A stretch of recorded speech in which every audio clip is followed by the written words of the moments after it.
Before we get started, I gotta get a moment of silence.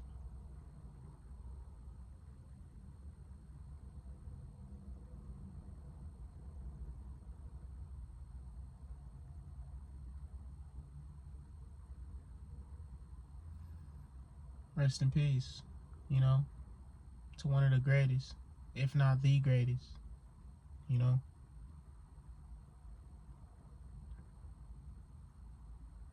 I just gotta show my respects, you know. We back. I ain't even in the mood to really explain why, but shit, we here.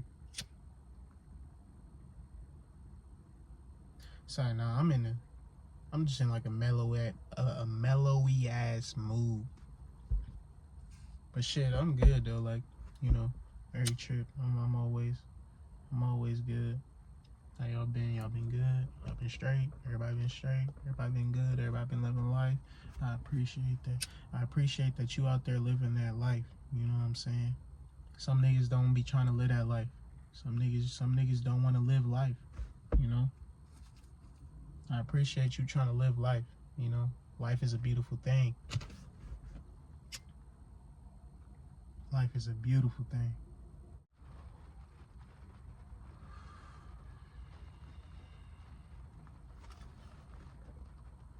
Now, honestly, this is just some shit I was interested in personally. This is what's Juice Wrld being extorted? I don't know. You know what I'm saying? From what I can tell in his music, that nigga was just... nigga was living life. Like, bro, what your... extorted is crazy. He was just living life. He was just, you know? But if niggas really out here extorted by nigga, like, damn, I do want to see, like... what, you know what I'm saying, what went wrong. You know, I got the headphones every trip. I ain't caught from a blunt since, like, man, I can't even remember. It's been a while since I didn't actually call from a blunt. Let's get started though. Hold up. One of the first things I heard after Juice Wrld's passing was that the pilot on the private jet that he chartered to fly back to Chicago had tipped off law enforcement that there were several illegal items being carried on the plane, and this is why the police were waiting for him when he landed. But then I found out that a month before any of this happened, his flight from Los Angeles to Sydney, Australia was searched by federal agents because he was allegedly already on an FBI watch list. So what is actually the background of what happened on that jet? Now, it's important to note that despite some of his fans being angry... This is one thing I want to say too.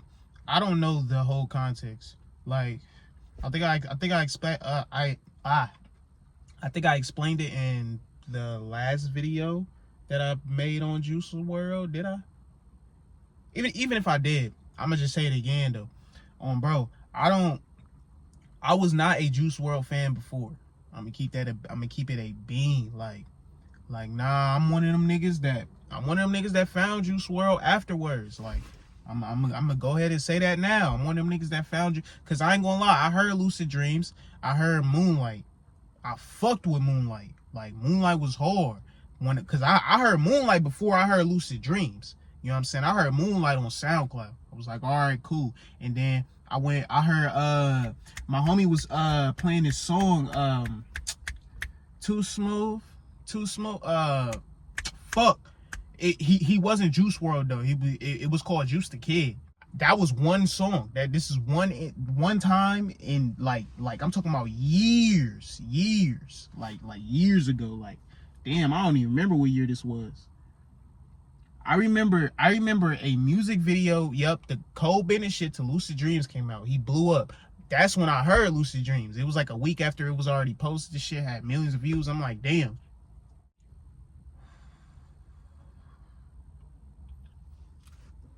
Then after that, I was like, damn, this nigga hard as fuck for real. Like, I ain't gonna lie, like, this shit really hard. But I ain't gonna lie, I wasn't like a big fan. Like I fuck with that song. I fuck with the All Girls Are the Same. I fucked with what was dropping at that time? I fuck with I'll Be Fine. I fucked with it was this old ass song he made. Oh my God, I'm trying to think of the lyrics. Fuck. It's old ass song, bro. He had blue dreads, bro. He had blue dreads. He was in the fucking Bro, it was a music video. Oh my God, I need that song. I forgot that song. No, that shit was hard. I'm blanking. Fuck it. It's gonna come to me every trip. It always do. It's gonna come to me. But yeah, a couple songs I knew. Then he dropped the album Death Race for Love. I ain't gonna lie, I didn't listen to it. Like I said, I'm a fan, but I ain't a fan. Like, I'm not looking for his music, but when it come on, it's like, damn, this nigga hard. All right, let me add that to the playlist. You feel me? I'm a fan, but I ain't a fan. Then it was this girl I was chilling with at the time. Like, you feel me? Best friend I had, actually. We vibing and shit. She will always throw on some Trippy and Juice Wrld. She had a playlist. It had like 200 to 300 songs. It was half Trippy, half Juice Wrld. She would put her speaker on Bluetooth, turn that bitch up to like 30-40%, put it under the pillow. Niggas don't know about this. She'd put it under the pillow. You feel me? And then we had both lay back on that bitch. It was one of them long jumps. You feel me? But you feel me? We cuddled up. We cuddled up head to head like these. Shit right here. Like speaker right here muffled and shit. You feel me? We and we just vibing. You feel me? I'm passing blunts back. You know what I'm saying? You already know how it is. You know how it is. It made me like, I ain't gonna lie. That whole, like, I'm telling you, it made me a fan. It made me a fan of Juice Wrld and Trippy. I ain't gonna lie. It made me a fan, G. I couldn't stop listening to them niggas. I went to unreleased for both. I ain't gonna lie. I went to unreleased for both. And then I ain't gonna lie. I was so hurt he was gone. Like, I ain't gonna lie. Like, even to this day, I'm hurt. I'm hurt, boy. I'm hurt. Boy, it hurt. I ain't gonna lie. That shit crazy to me. Man, I ain't even reacting. It's crazy. As the pilot for allegedly calling the police, the pilot could have very well been an informant, or at the very least coerced by the FBI into providing information. I'm not sure if everyone knows this, but the airport is federal. If you're suspected in any way of crossing state lines, whether by plane or car, you've crossed into federal territory. So of course, if the FBI had checked one of his flights beforehand, why wouldn't they contact his pilot or any pilot that he chartered and order them to provide information? The FBI is not exactly someone you can withhold much information from, especially not as a pilot. Instead of trying to point blame at his girlfriend, the pilot, or whoever was on the flight, the question people should be asking is why over 70 pounds of narcotics were found on the plane. If it were just a few pounds, then I'd say it was all for personal use. It was his birthday week, and according to what his girlfriend told law enforcement, he was an addict. But 70 sounds a lot like trafficking. But why would an artist whose music has already gone gold, platinum, and even diamond while he was alive, living in Encino, one of the most expensive areas in Los Angeles, need to traffic anything? And also, he was only visiting Chicago. He wasn't living there. As I said, he lived in Encino. And this is confirmed by not only he himself stating that he lived in LA, but the Chicago Fire Department also confirmed that in his post-mortem report. But none of this was more surprising than finding out that his remains were transferred to Leak & Sons. If you're not from Chicago, you have no idea what this is, but it's a grimy funeral home in a very grimy area. And his funeral wasn't held there, but the mere mention of it made a certain hood pop into my head, No Limit, which is on 79th, just like Leak & Sons, only Leak & Sons is a bit further west.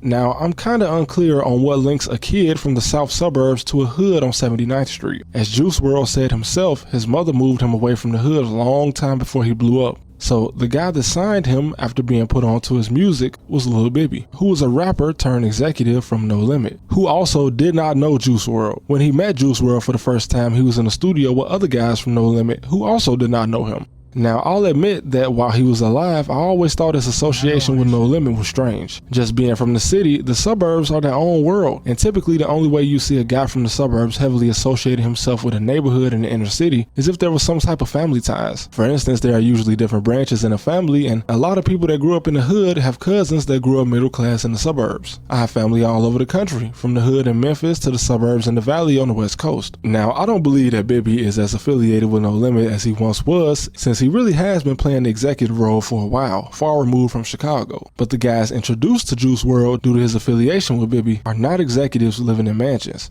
They are very much guys that were still in the streets. So what use would a millionaire raised in the suburbs be to a street gang? Well, in protection. 2022, 3 Army soldiers along with several other people were accused of trafficking weapons to fuel a gang war, which also took the life of a No Limit associate, proving that even with how disorganized gangs are in Chicago, at least some blocks have enough money flowing through them to get certain people in certain positions to acquire things for them. And if what I speculate is true, it's not hard to believe that Juice Wrld was just being used by somebody for his money and access to private flights. The streets are a cold place, and when you're dealing with people at that level, they'll happily take advantage of you and find the right guy to send you the proposition you can't refuse. When I saw a video of Juice Wrld freestyling and he was actually disrespecting dead people, including some of No Limit ops, I knew there was some type of follower activity going on. Again, he's from the suburbs, and although some suburbs of Chicago are dangerous, some are very much not. And he grew up in Homewood, which I would definitely not describe as dangerous or gang infested. So would it be far-fetched to say that some guys from 79th convinced him to bring some weight in for them? I don't believe so. In fact, No Limit Cairo, a character from No Limit, even admitted on No Jumper of all places that he was on the plane with him the day Juice Wrld died. Now, it's important to remember that Cairo is not a rapper. He tried his hand in vlogging on YouTube before he ended up in the feds, but he was strictly known for being a guy in the streets for No Limit. Not a rapper, producer, or anything that has to do with music. And listen, a lot of these guys could have genuinely liked Juice Wrld and become his friends, but that doesn't mean they wouldn't ask him to do something risky. He was 20 and so were a lot of guys around him, and when I was 20, I was in college, so I can't say that I never saw anyone be convinced to do something that would ruin their life if they got caught. And this is the streets, so it's even worse. And there is even a rumor that some of the guys around him took Juice Wrld's watch after he died. And it's not the same, but it just reminds me of Chief Keef having things stolen out of his house because he let people in that he thought were his friends. In reality, I ain't gonna lie though, like making music, bro, and going around niggas and niggas like enjoying my music and shit, and I'm people like niggas fuck with me and shit, but it's like, bro, I ain't gonna lie, like I had to come to the realization myself, like, bro, you better off being alone in this shit, G. Like, no bullshit. Like, have your couple niggas, make sure they family, bro. But as far as like other niggas and clicking up and trying to wooty woo, hell no, that shit dead, G. Fuck all them gangs. Just stay out of that shit. You get what I'm saying? Fuck all them little groups, all them little wooty whoops. Fuck all that. You know what I'm saying? Never sell yourself short. Don't sell to no random ass. Don't sell out to no random ass nigga. Don't be doing like I hate when I hear a nigga. I'm like, damn, he hard as fuck. Who the fuck he signed to? This random ass nigga. Why are you signed to some random ass nigga? You just fucked your career. Don't do that, bro. Don't do that. You know who to sign to. You know, if you really want to do this shit, you know who fucking Kendrick is signed to. You get what I'm saying? If you really want to take this shit, you know what I'm saying? You know who J. Cole signed to. You get what I'm saying? You know who Drake signed to. You know who Lil Wayne signed to. You should do your research. Don't just jump out here and nigga don't like, bro. Make sure you getting a good deal. Don't be out here doing no fried shit, G. Don't do that. It's like, bro, I had to realize that, like, coming in, bro, because it's like, bro, I ain't gonna lie, a lot of this shit be demonic. Like, a lot of this shit be demonic. And it's like, I ain't even gonna get into it, but nah, that shit be crazy.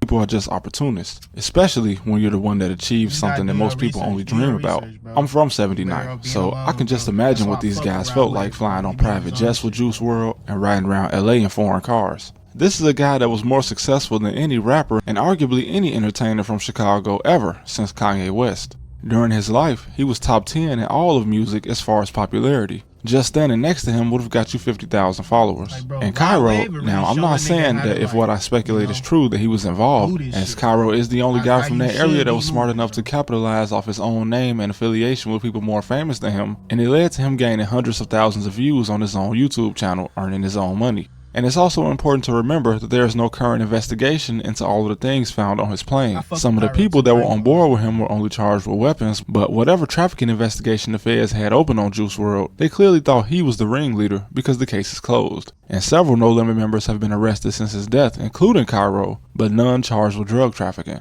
The affiliation between Juice and No Limit just shows how naive he really was. Since he was discovered by a No Limit associate, and he's the one that put him in the room with the other label executives, he might feel like he owes some type of loyalty to him, and that's fine. And if the guys around Lil Bibby showed Juice Wrld support, and he felt loyalty to them as well, that's fine too. But being from Chicago, you would know that just being seen with some of these guys can make you a target, which is unnecessary, especially if you're not actually involved in what they have going on. No Limit is a very infamous hood, and they've been getting busy for over 30 years. Multiple generations, from back in the day when it was just called Terror Town to today with Drench Gangs. These are some guys that you're only seen with if you're prepared to take on everything that they're into. And it's no secret, this has been one of the more intimidating cliques, like I said, for over 30 years. It's not just some group of young guys that jumped in the streets and started gang banging. But maybe Juice was just so under the influence most of the time that he didn't even realize what kind of danger he was putting himself in just by being around them. And with the back door always open in Chicago, it's hard for me to believe that Juice Wrld wasn't somewhat intimidated by these guys, as in his freestyle where he was dissing their ops, he even hesitated for a second as if almost rethinking his actions. But the person behind the camera dropping the rakes was most likely No Limit.